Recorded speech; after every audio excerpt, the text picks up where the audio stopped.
ika-124 na kabanata. Napaseryoso na lang sina Speed at Beast dahil sa mabilis na kaganapan.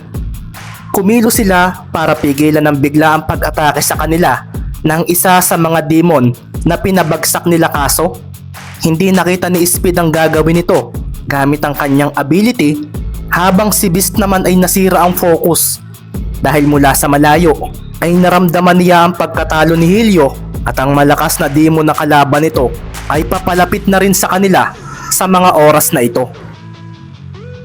Ang busy general naman ni Escanor na si Leo ay napaseryoso dahil may isang demon ang sumalo ng kanyang ataking. Papatamain niya sana sa babaeng si Odessa. Makikita nga ang pagtapo ng pagguhit na dugo mula sa demon na kanyang natamaan. Kumusta, Leo? Bulalas ng babaeng demon na si Morgana. Ang walang emosyong mga mata ni Leo naman ng oras na iyon ay biglang nagkaroon ng bahagya, at sa pag-atras niya ay makikita nga ang mabilis na paghilom ng sugat sa dalawang braso ng babaeng demon. Bakit mo pinrotektahan ng tagalabas na iyan? Hindi iyan demon.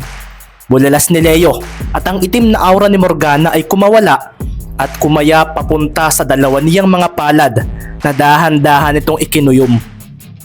Alam mo na naman siguro na kami mga demon ng Shell Region ay mas pabor sa kapayapaan kaysa sa pakikipaglaban. Bulalas nga ni Morgana, at doon na nga makikita ang pagkilos din ng mga demons ng Shell Region para protektahan ng mga dayong nagmula sa labas ng Dark Triangle. Nakita naman ng paparating na si Escanor ang nangyari at tumawa siya ng malakas. Kasunod noon ay ang pagsuntok niya ng mabilis at napakarami sa hangin sa direksyon kung nasaan ang mga target niyang nasa pangpang ng isla ng Garhinam. Kakampinin nyo kami. Wala kaming gagawing masama sa inyo.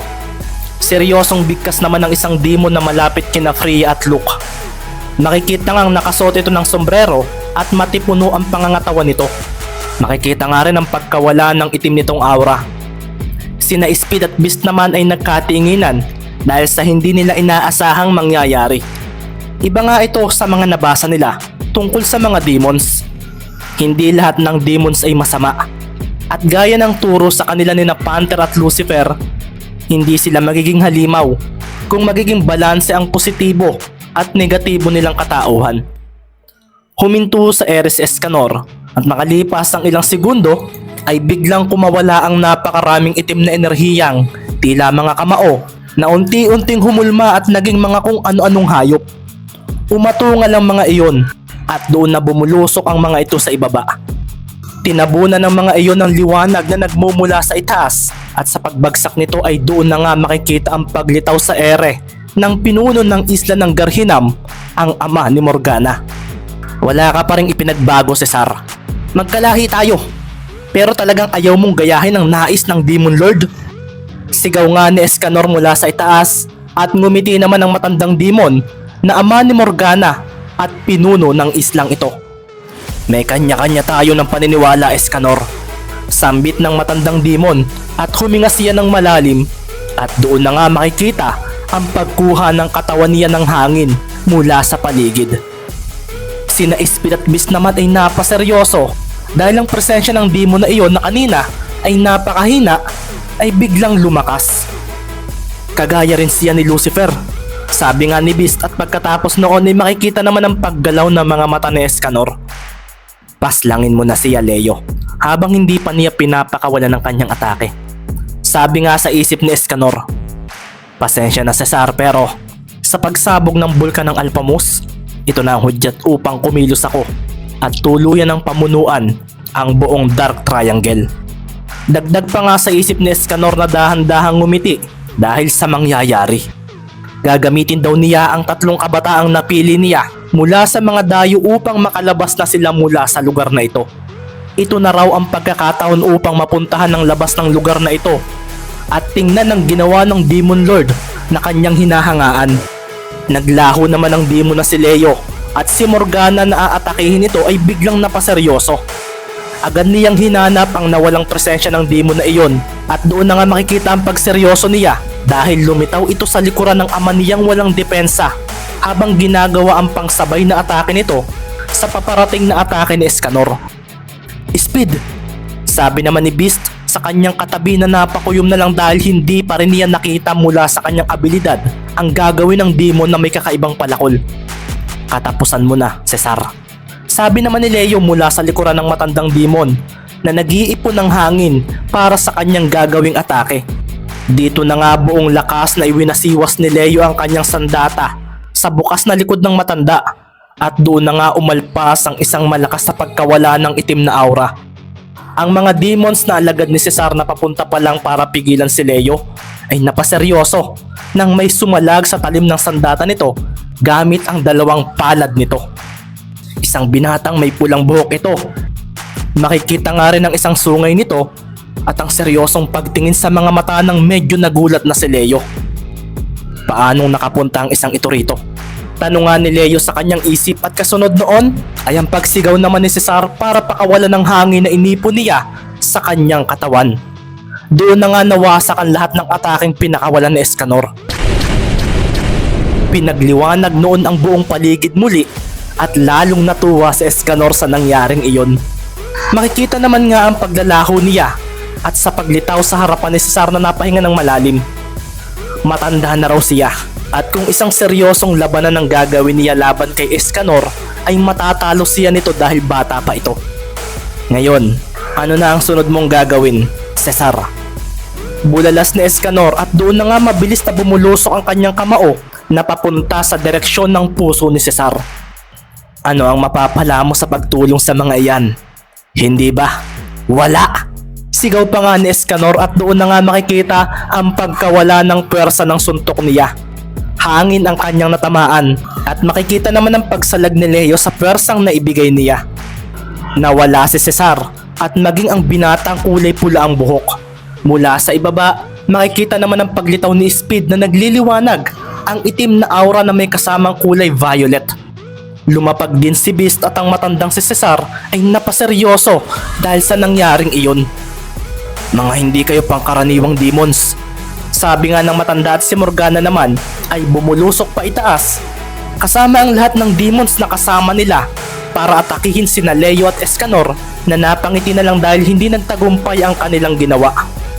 Nagbago na ang isip ko. Siguro, kailangan nating dalhin ang buong pwersa ng Grave Region para magawa ang gusto natin.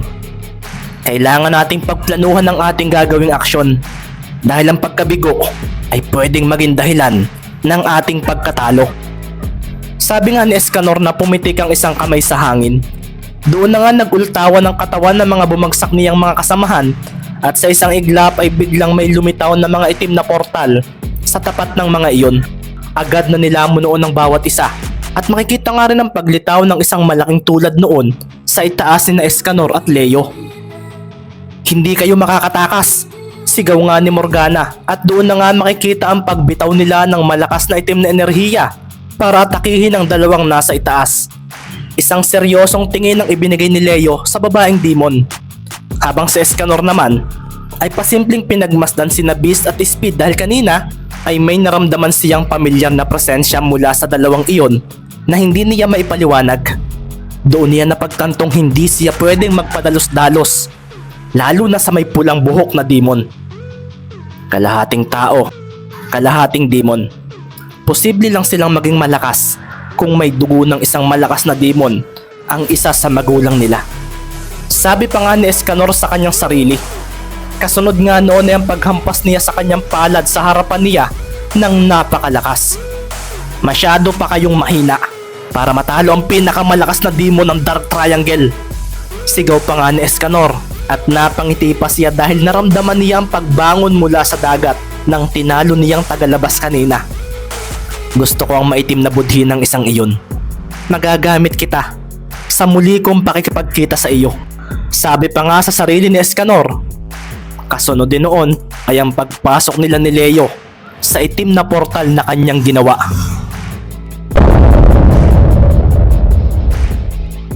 Sumabog sa ere ang binitawang atake ni Morgana at doon na nga rin makikita ang pagkawala ng malakas na hangin mula roon.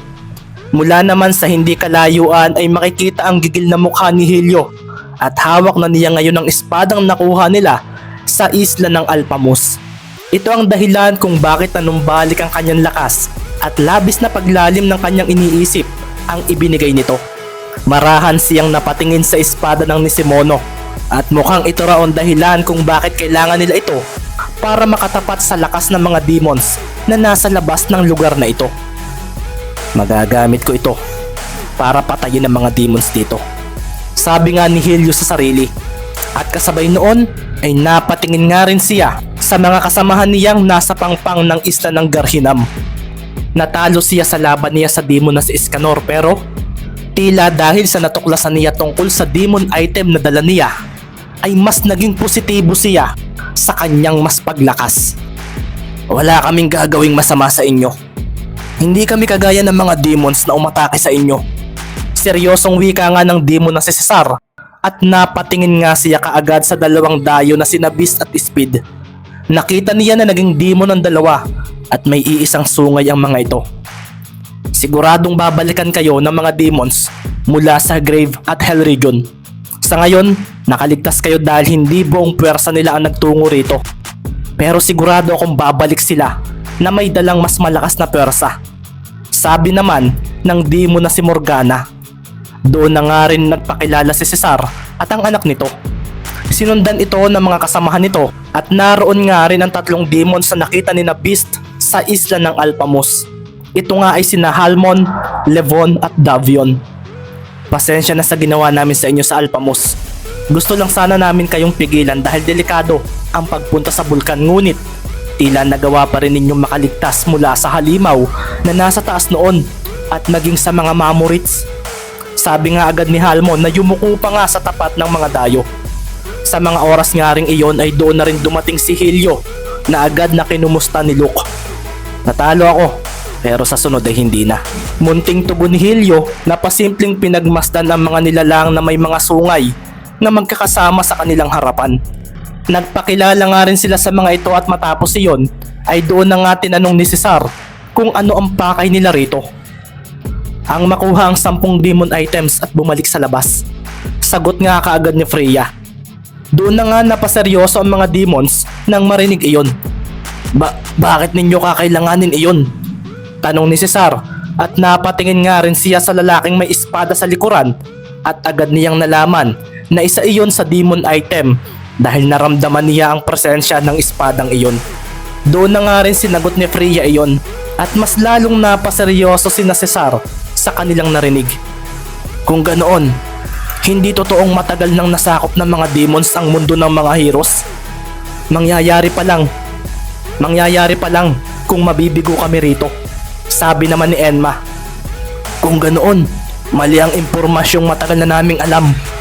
Pero kung makukuha ninyo ang 10 demon items mula rito, sandaling umihip ang hangin sa pangpang ng Garhinam kung nasaan sila.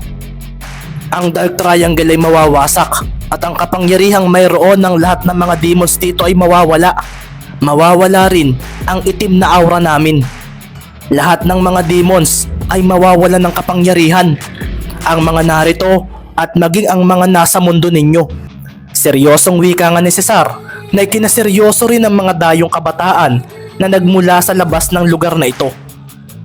Ang 10 demon items ang buhay ng lahi ng mga demons at kung mawawala ito sa loob ng Dark Triangle ay ito na ang magiging dahilan ng pagiging normal nilang mga individual. Mawawalan sila ng kapangyarihan at mawawalan sila ng kakayahang lumaban sa mga may kapangyarihang nilalang.